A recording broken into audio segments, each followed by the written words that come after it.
People think the worst part of dying is hearing the words. That's not true. The worst part is noticing all the tiny details around the words, the things the doctor does before he speaks. That's when you know something irreversible is coming. That's when your heart starts preparing for impact. I noticed it the moment Dr. Kim walked into the room. He didn't come in quickly, like he usually did, juggling 3 charts and apologizing for running late. He entered slowly, quietly, and closed the door all the way behind him. He never closed doors fully, he always left them cracked, but that day he clicked it shut with a soft little sound that felt louder than any alarm. He carried only one folder. One, not the usual stack, and he didn't sit down right away. He hovered for a moment, adjusting the blinds, straightening the tissue box, touching things he had no reason to touch. Doctors do that when they need a second to gather themselves. When they're about to tell you news that will gut you. He finally sat across from me, and this, I swear, is when my stomach dropped. He took off his glasses and set them on the desk. He had never once done that in the 15 years he'd been my physician. That's when I whispered, "It's bad, isn't it?" He didn't answer immediately. He leaned forward instead, forearms on his knees, the way people lean toward grieving friends. His voice came carefully, as if each word had to be placed somewhere soft. "Before I say anything," he began, "I want you to know this isn't your fault. You didn't miss anything. Sometimes these things move faster than we expect." I felt the first tear slip out right then, not because of the cancer. I didn't even know yet. It was the way he was looking at me. People only look at you like that when your future has shortened. He opened the folder but didn't push it toward me. Almost like he didn't want me to see the numbers, the words, the evidence. "Your scans came back earlier than expected," he said softly. "We repeated the imaging to be sure. The cancer has spread more aggressively than we hoped." My lips parted, but no sound came out. He continued, slower. "We've reached a stage where treatment won't stop it. We can manage your comfort, keep you as strong as possible, but the timeline is—" His voice cracked. That was the moment that broke me. Doctors don't crack. Not unless the news is devastating. "Dr. Kim," my voice shook, "please, just tell me." He swallowed, nodded once and said, 6 months. If the progression stays consistent, some people get more time, some less." Everything in the room blurred. Time didn't slow, it collapsed. The walls pulsed in and out of focus. His voice became an echo. My hands went numb in my lap. 6 months to become someone's memory. 6 months to decide what mattered. 6 months to undo 40 years of trying to keep everyone around me happy. I didn't cry in front of him, not fully. It was like my body refused to break in front of a witness. I asked mechanical questions about hospice, treatment options, symptom management, not because I absorbed them, but because silence would have shattered me. When he finished answering, he said something I'll never forget. "Who do you have at home? Who can support you through this?" I hesitated. I wanted to say my children. I wanted to say I'll be cared for. But my mind replayed the last few months, the ignored calls, the unreturned messages, the sudden drop-ins, only when money was needed, the way none of them had hugged me in years without me initiating first. "I'll be okay," I lied. He saw through it but didn't push. He only placed a small card in my hand, a support hotline, and squeezed my fingers gently before leaving. The moment the door closed behind him, I broke.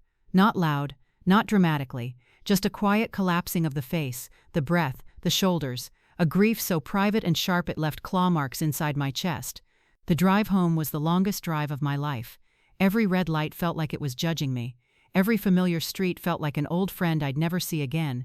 And through all of it, a single question kept looping. Who will care more, my children or my house? I didn't want to think that. It felt cruel, unfair, but denial is a luxury you can't afford when your time has been stamped. When I pulled into the driveway, I sat there for a full minute with my forehead on the steering wheel. I practiced how to tell them, how to soften it, how to make it easier for them. I was still trying to mother people who barely remembered I existed unless they needed something. I walked in. The house was loud. TV booming, cabinet doors slamming, one of them laughing at something on their phone. No "Hi, Mom," no "You're back early," just noise. I stood in the doorway like a stranger. When they finally noticed me, it wasn't with concern, it was with expectation. "What did he say?" The tone was too eager, too sharp. I took a breath I didn't feel. "It's cancer," I said. "Stage 4. Silence fell, but not the right kind. They weren't shocked. They weren't trembling or tearing up. They were calculating. You can see it in the eyes. That quick flicker of thought, the silent rearranging of future plans, the math of inheritance. Nobody grabbed my hand. Nobody said, "We'll get through this." Nobody moved closer.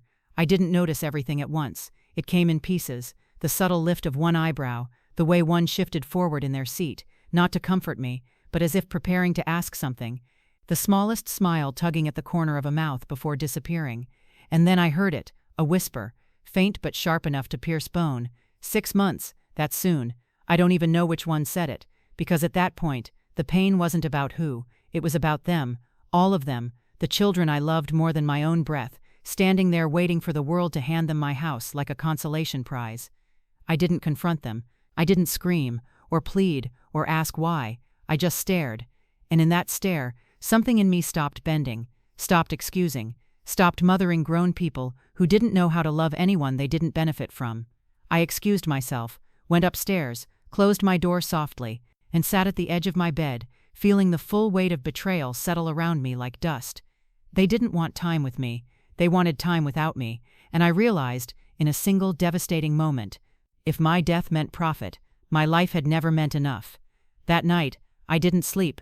I didn't cry either. I planned, not revenge, not punishment, protection of the only thing I'd built that they still valued, my home, the place where I cried, struggled, celebrated, lived, the place they trampled through without gratitude, would never belong to people who were already dividing it while I was still breathing.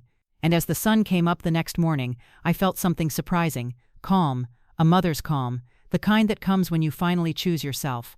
I put on a clean blouse, tied my hair back, grabbed my purse, and with steady hands and a heart no longer breaking but sharpening, I walked out the door to sign the one paper that would change everything. Before I continue, where are you watching from? I love knowing the city, country, or even the couch you're sitting on, and if this story hits something personal, leave a comment. Someone else might need your words. I didn't tell my children where I was going the next morning. They were still asleep, sprawled across couches they never paid for, wrapped in blankets I washed, underneath a roof I'd held up alone for years. It struck me, watching them like that, how peaceful people can look when they believe they're owed the world. They were dreaming comfortably while I was preparing for the end of my life.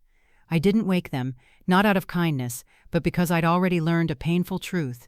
The people who don't show up for you while you're alive shouldn't get to control the narrative once you're gone. I slipped out the front door quietly, the morning air cool against my skin, and drove toward the lawyer's office. I'd only been there once before, years ago, when I made a simple will that left everything to my kids.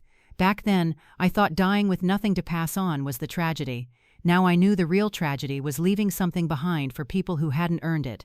The lawyer, Mr. Green, greeted me with a puzzled smile. He was the kind of man whose voice always sounded like he'd just swallowed a cough drop.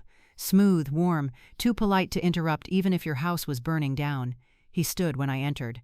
"Good morning," he said gently, as though he sensed something was off the moment he saw my face. "It's been a while. What brings you in today?" I sat across from him, clutching the strap of my purse like a lifeline. "I need to make a change," I said.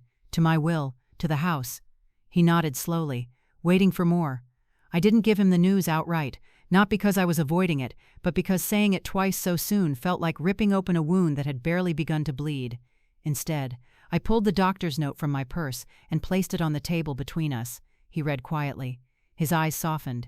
His brows drew together with that mix of sympathy and restraint professionals wear when they want to comfort you but aren't sure how far they're allowed to go.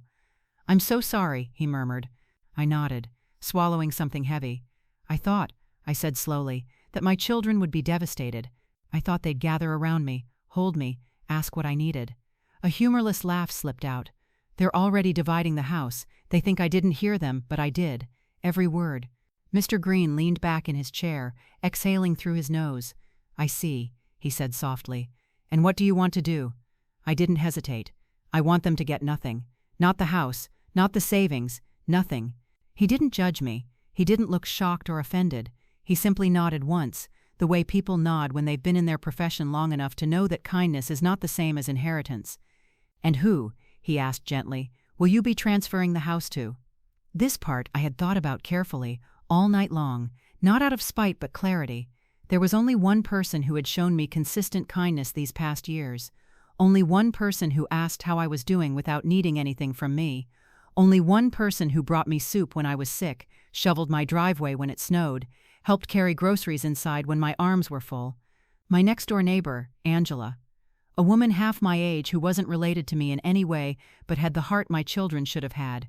She didn't know I was sick, but she acted like family long before I had a reason to need one. "Her name is Angela Harper," I said. "She lives next door." Mr. Green blinked once. "You want to leave your entire estate to your neighbor?" "She's the closest thing I have to kindness," I replied. "And my children have made it abundantly clear they're only waiting for my death so they can own something I built." He didn't argue. He didn't try to guilt me. He slid a stack of forms toward me. "This will make it legally binding," he said. "Once you sign, the house is hers. No one can contest it." I stared at the papers for a long moment. This wasn't revenge. This was preservation. A mother's final act of choosing dignity over obligation. My children wanted the home more than they wanted the woman who made it home, and I refused to let my legacy be a reward for their indifference. I signed, not timidly, not shakily. I signed my name with the clearest stroke of ink I'd written in years. And it was only after the last line was done, after he stamped and sealed it, that a strange sensation washed over me. Relief. A deep, unexpected relief that spread through my chest like warmth after a long freeze. I didn't walk out feeling vengeful. I walked out feeling free. Free from obligation. Free from guilt. Free from the weight of pretending my children were who I wanted them to be. The sun was bright when I stepped outside. Too bright for a day like this. It landed on my skin like a spotlight, revealing that I wasn't grieving the loss of months anymore. I was grieving the loss of illusions. I drove home slowly, feeling every bump of the road, every second of the silence. And as I pulled into the driveway, I saw all three of them sitting in the living room through the window, waiting. But not for me. Waiting for the next update on when my life and their future prize would expire. Little did they know the house they were counting on was already gone. Signed away, given to someone who actually saw me, loved me, chose me, and as I stepped through the door, watching their faces turn toward me with a hunger I recognized all too well, I knew the real story was about to begin. When I walked back into the house after leaving the lawyer's office, the air felt heavier than usual. Not because of the diagnosis, and not because of the decision I'd made, but because I was finally seeing my children without the filter of love that had blinded me for years. For once, I wasn't looking at them as my babies. I was looking at them as the people they had grown into, and that clarity was devastating. They were all in the living room when I came in. The TV was playing some reality show full of people shouting, but none of them were watching it. Their eyes lifted toward me the moment I crossed the threshold, like vultures lifting their heads from a meal at the sound of footsteps. It wasn't concern I saw, it wasn't compassion, it was alertness. Sharp, assessing alertness, the kind people have when they're waiting for information that benefits them.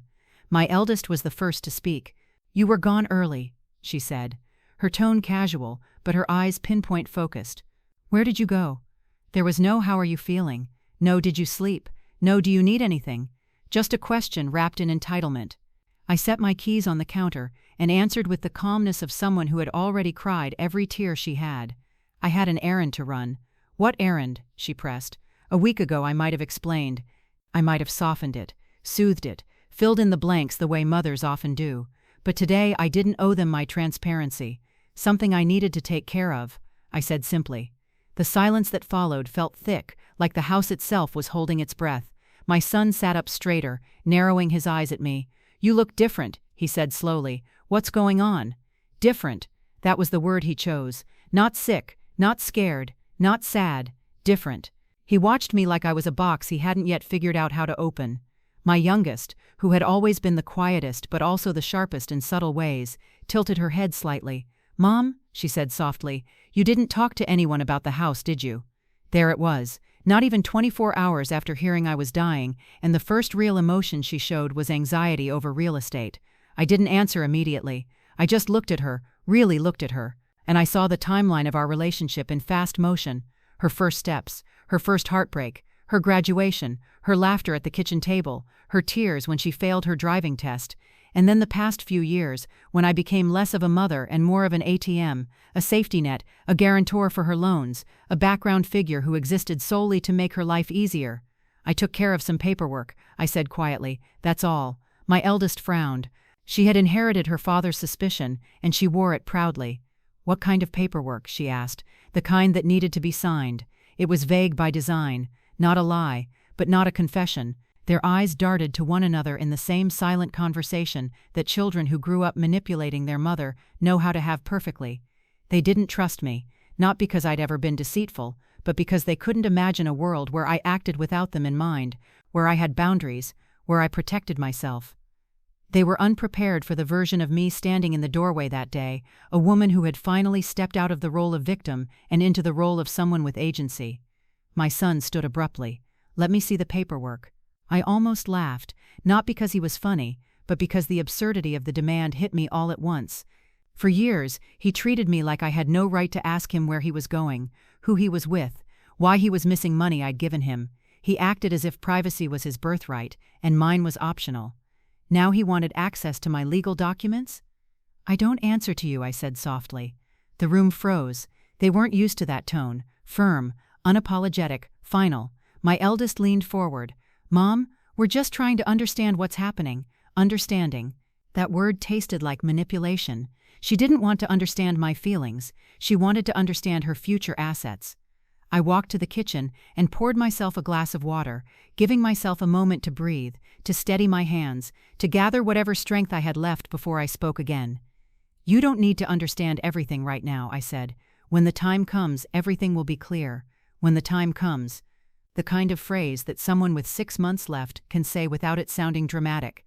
The kind of phrase that made their expressions tighten in unison. My youngest frowned. "You're talking weird. Stop being cryptic. Just tell us what you signed." I turned around slowly and met her gaze. "I am not obligated to tell any of you anything." She recoiled as if I'd slapped her. Not because of the content, but because it was the first time in her life that I asserted independence without cushioning it with softness.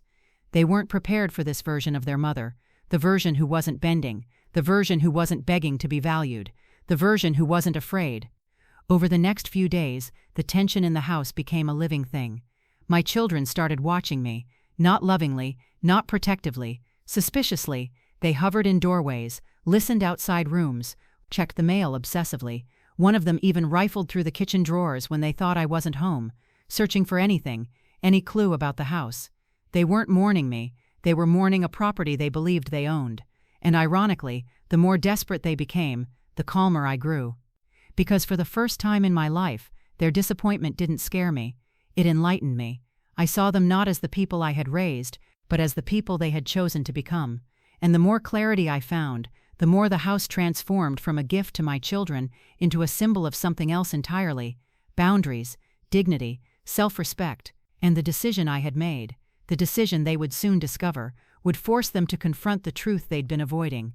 Love is not inherited, respect is not owed, and a house built by a mother's sacrifices is not a prize for children who only show up for the reading of a will. If you ever want to know what a person truly values, take it away quietly. They'll show you who they are in the silence that follows. Over the next week, the atmosphere in my home shifted from ordinary tension to something heavier, like a storm that hadn't been named yet, but was already rearranging the sky. My children were watching me the way people watch clocks that are almost out of time, with impatience, anxiety, and entitlement simmering just beneath the surface. They weren't thinking about my pain, or my diagnosis, or how many mornings I had left to wake up. They were thinking about deeds and signatures, and whose name would be on what line. Their conversations shifted, too. They still whispered, but the whispers had changed shape. Instead of talking about my illness, they whispered about timelines. Instead of asking how I felt, they asked each other if I seemed weaker, slower, closer to the end. Instead of offering comfort, they offered predictions, cold, clinical estimates of how quickly cancer spread. And every time they spoke like that, I felt something inside me grow stronger instead of weaker. I wasn't dying, I was awakening. It happened on a Thursday morning, the beginning of the unraveling. I came downstairs to find all three of them sitting in the living room, not watching television, not on their phones, just waiting. Their eyes shifted to me the moment my foot hit the last stair. It was unsettling, like walking into a meeting you weren't invited to but was somehow planned about you. My eldest sat forward. "We need to talk," she said. Those 4 words never mean anything good in families like ours. I walked past them toward the kitchen, placing my mug under the coffee machine with deliberate calm. "About what?" "The house," she said bluntly. "We want clarity." I turned slightly, just enough to see them without giving them my full attention. "You'll have clarity when the time comes," I said evenly. That sentence landed poorly. the way truth often does when people are allergic to accountability. My son stood up, pacing. The time is now. We deserve to know what's going to happen. Deserve. That word again. It clung to him like a second skin. You'll know what you need to know, I said, when it's appropriate. He scoffed, loud and dismissive. Mom, why are you being like... He meant independent. He meant unbending. Because every version of me they'd ever known, the quiet mother, the forgiving mother, the mother who worked herself into the ground for their comfort, she was gone. Terminal illness does not just shrink your future, it sharpens your present. Then came the knock. A sharp, professional knock, the kind that doesn't belong to neighbors or delivery drivers. I opened the door. It was Angela, my neighbor, the one I'd left the house to. Even before she spoke, my children were on high alert, their ears perked up like animals catching the scent of something familiar yet dangerous. Hey, she said softly. I didn't want to bother you, but the lawyer called me. He said the transfer papers are finalized. He wants to schedule a quick meeting to sign the acknowledgement. She didn't say it loudly. She wasn't trying to reveal anything, but the words hung in the air like a lit fuse. Transfer, finalized, acknowledgement. Behind me, 3 faces stiffened. Angela froze, sensing the tension instantly. Oh, she whispered. Are they? I nodded slightly. They're here. She swallowed. I'm sorry, I didn't mean. It's okay, I said softly. They were going to find out soon. My eldest was the first to speak. What papers? She demanded, her voice sharp enough to crack. I closed the door gently behind Angela, turning to face my children. The room felt suddenly too small, too crowded with unspoken truths. The papers concerning the house, I said. What about the house? Her voice rose in pitch, trembling with disbelief. I inhaled deeply, preparing myself. I transferred ownership. The silence that followed was nothing like the silence of concern or shock. It was the silence of a structure collapsing inside them, the collapse of entitlement, expectation, greed. To who? The question came out broken, like the air leaving a balloon too fast. I glanced toward the door, where Angela was now standing nervously. To her. The explosion was immediate. My eldest's voice cracked into a shriek. You left our house to a neighbor. My son's face turned red, the veins in his temples pulsing. That house is ours. We grew up there. You can't just... I can, I said, my voice level and calm. And I did. My youngest stepped forward, tears forming not from heartbreak but rage. What the hell is wrong with you? Why would you do that? Why would you give our inheritance to some random woman? She's not random, I said softly. She's kind. And we're not, she snapped. I let the question float there because the answer didn't need to be said aloud. They heard it in their own words. They saw it in their own actions. They learned it in their own reflections. You didn't even tell us, my eldest said, shaking with anger. You went behind our backs, and you went behind mine, I replied. You made plans for my home before my body was cold. My son slammed his hand against the wall. That house should be ours. No, I said quietly, that house should belong to someone who won't treat it like a trophy earned by my death. They looked at me then, not like a mother, but like a barrier to something they thought they deserved. And that was the moment I realized the truth. My children weren't angry that I might die. They were angry that they wouldn't profit from it. My youngest wiped her face angrily. You're punishing us. No, I said softly. I'm protecting myself. From what? We're your children. I held her gaze, and yet you celebrated my diagnosis. The room stilled. A pin could have fallen and shaken the floor. You think I didn't hear you? I said quietly. You think I didn't hear you whispering that 6 months wasn't long, that the house would be yours soon, that I wouldn't argue because I'd be gone? Their mouths opened, then closed, each searching for an excuse they didn't deserve. Angela looked away out of respect or heartbreak. My son finally choked out. You misunderstood. No, I interrupted gently. I finally understood. But perhaps the most shocking part wasn't their anger. It was the fear. Real, physical fear flickered across their faces as it sank in. The future they felt entitled to had vanished. The house, the symbol of my life's work, their imagined reward, was gone from their reach forever, and all they had left was me. A mother they never learned how to love without strings. A mother who was dying. A mother who had finally chosen herself. The truth didn't break them all at once. It seeped into them slowly, like a poison they never imagined they'd drink from their own mother's hands. At first, they reacted with shock, loud, messy, flailing shock, the kind that rattles picture frames on the walls. But shock doesn't last long for people who believe the world owes them something. Shock became anger, Anger became desperation, and desperation became their truest language. For the next few moments, the house trembled with their outrage. My eldest stepped toward me, voice quivering with fury. "You can't do this! You can't! We're your children!" She said it like it was a magical word, like children was an automatic key to the kingdom. I shook my head slowly. "You're my children by birth," I said softly, "but inheritance is by character." The sentence landed like a slap she had never expected. She gasped, actually gasped, as if I'd taken a piece of her identity and cracked it in half. My son began pacing the room with the wild energy of someone whose entire worldview had just imploded. "This is illegal," he muttered. "It has to be. You can't just give the house away." "You're welcome to call a lawyer," I said. "You'll find the transfer is final." He spun on his heel, pointing at me with shaking fingers. "Why her? Why that woman? She's not even family." "She was family when you weren't," I said, and that shut him up so quickly it startled us both. The youngest was crying now, not grieving me, but grieving what she thought was already hers. She wiped her face in angry swipes and sank onto the couch like her knees could no longer hold her. "Can't you see what you're doing to us?" she choked. "You're leaving us with nothing." Her words pierced something inside me. Not guilt, not regret, but a deep, exhausted ache. The ache of someone who knows they're being blamed for a wound they didn't create. "You were the ones who left me with nothing," I said quietly. "You left me with silence, with distance, with neglect, with the knowledge that my death was more valuable to you than my life." The youngest shook her head violently, refusing to accept any truth but her own. "That's not fair." "Fair?" I almost laughed. "You talk about fairness on the day you were dividing up my home like buzzards over a carcass. You want fairness?" The eldest raised her chin, jaw set. "We were just planning. You can't blame us for preparing. You're the one dying." And there it was, the sentence that sliced through the room like a blade. Angela, still standing near the door, closed her eyes for a second, the kind of second people take when they witness cruelty they can't intervene in. I didn't respond immediately.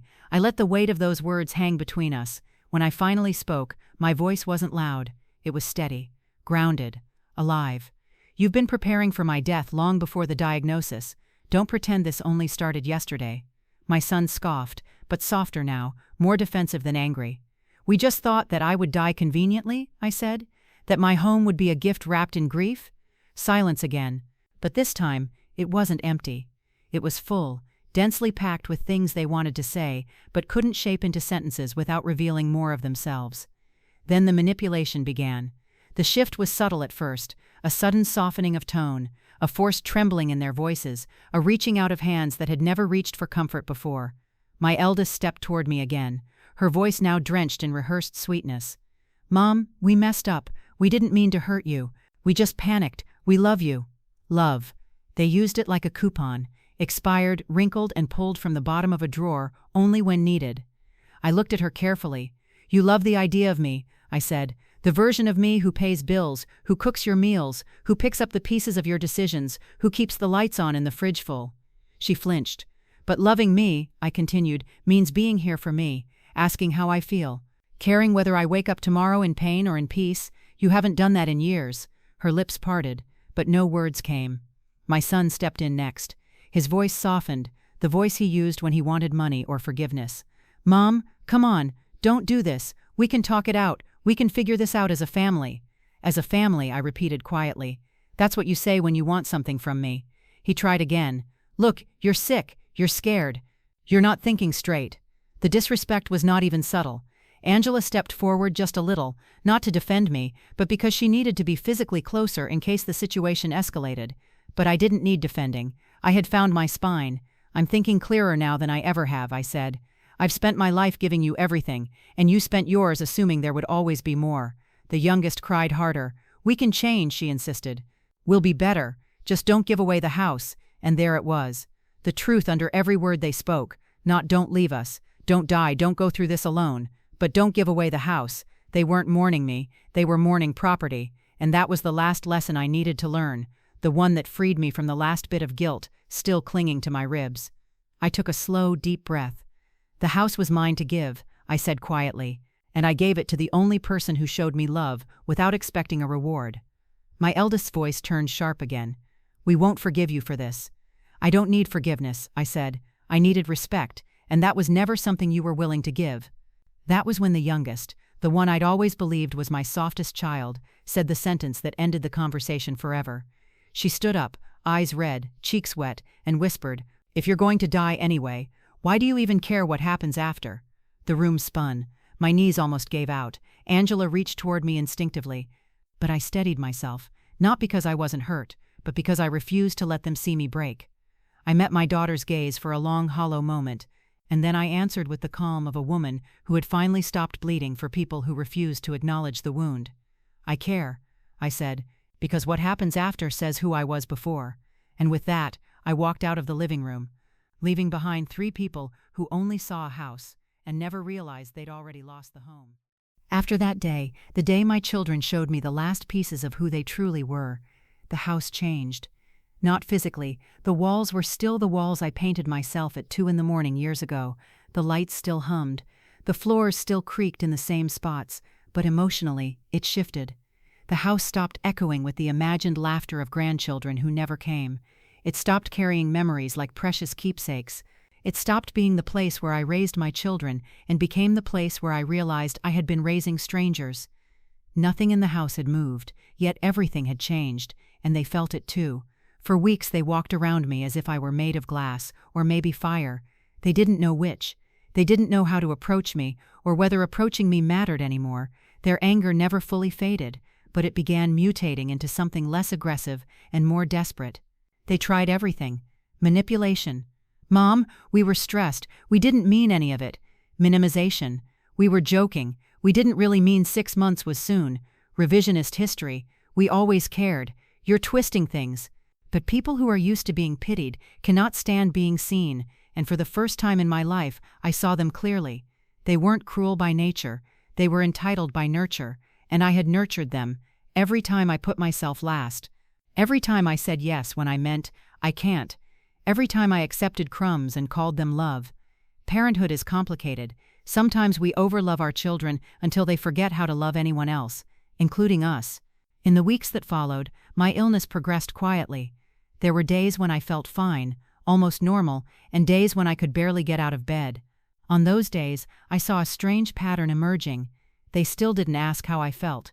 Not once. Not even on the days I winced when I stood, or when the medicine left me dizzy, or when the nights kept me awake with pain crawling beneath my ribs. But they hovered. Not to care for me, to monitor me, to see how close I was, to see how much time remained. I'd catch them watching me from thresholds, whispering outside the door, checking my appointments on the fridge calendar. They weren't grieving, they were counting. People say time becomes precious when it's running out. But the truth is, time only becomes precious when someone values you. My children valued the house, not the time, not me. The only person who treated me like a human being during those months was Angela. She checked in every day, not out of pity, but out of kindness. She brought soup, fresh flowers, held my arm when stairs became difficult, made me laugh when my chest felt too tight, listened without offering platitudes. She treated me with the dignity that had been missing from my own home for years. Sometimes I wondered what my life would have felt like if my children had carried even a fraction of this tenderness, if they had inherited my heart instead of just my name. One afternoon, during what I now recognize as the last good month, I asked her a question that had been weighing on me. "Do you think I was a bad mother?" She didn't answer right away. She sat beside me and took my hand in both of hers. "You were a mother who loved too much," she said. "And sometimes that kind of love teaches the wrong lessons." I nodded, tears blurring the edges of the living room. It was the most honest answer I had ever heard. As the illness progressed, the house grew quieter. My children still lived there, but the energy shifted from aggression to unease. They avoided eye contact with me, avoided each other, even avoided any room where the silence reminded them that inheritance was no longer guaranteed. Every so often, one of them would attempt softness. "Do you need water? Do you want the blanket? Did you eat yet?" But their voices trembled with the wrong emotion, not love, fear. Fear of what I'd done, fear of what they'd lost, fear of a future without windfall. They were performing care, not offering it. And performance has a sound, a hollowness. You can hear, even when the words seem gentle. The turning point came 4 months in, long before the 6-month mark. I had just woken from a nap, the kind of nap that leaves you disoriented and fragile, as if the world continued without you for a little too long. I walked into the hallway and heard them whispering in the kitchen. They didn't know I was awake. They didn't know I was listening. One of them said, "She's getting worse. You can see it." Another replied, "Maybe we can still contest the will after she's gone." And the last one, the one who used to be my baby, whispered, "I don't even care about the house anymore. I just want her to give it back while she's still here. Give it back. Not love me back. Not talk to me. Not spend time together before time ran out. Give it back." Something inside me felt both shattered and strangely relieved, because hearing the truth out loud meant I no longer had to guess. I stepped into the doorway. They turned, startled, like children caught stealing cookies, only the cookies were my life, my home, my peace. I didn't yell, didn't lecture, didn't cry. I simply said, "I heard you." The silence afterward was so thick, it felt physical. None of them spoke. None of them apologized. None of them even tried to pretend they meant something else. Maybe for the first time in their lives, they understood they had gone too far, not because of guilt, but because the mask they wore had finally slipped beyond repair. I walked away, feeling strangely lighter, not because they had hurt me less, but because they had stopped pretending they hadn't hurt me at all. My final month came quietly. There was no dramatic collapse, no frantic hospital rush, no final family reconciliation, just a slow loosening. The days blurred at the edges. My strength leaked away like water through cupped hands. My breathing became a soft, uneven rhythm that followed me everywhere. My children stopped counting my steps because the outcome they'd hoped for, the house, was already gone. And without inheritance to motivate them, they drifted through the home like shadows. Sometimes they spoke to each other. Sometimes they didn't. Sometimes they walked past me without looking, as if ignoring me would undo the choices I'd made.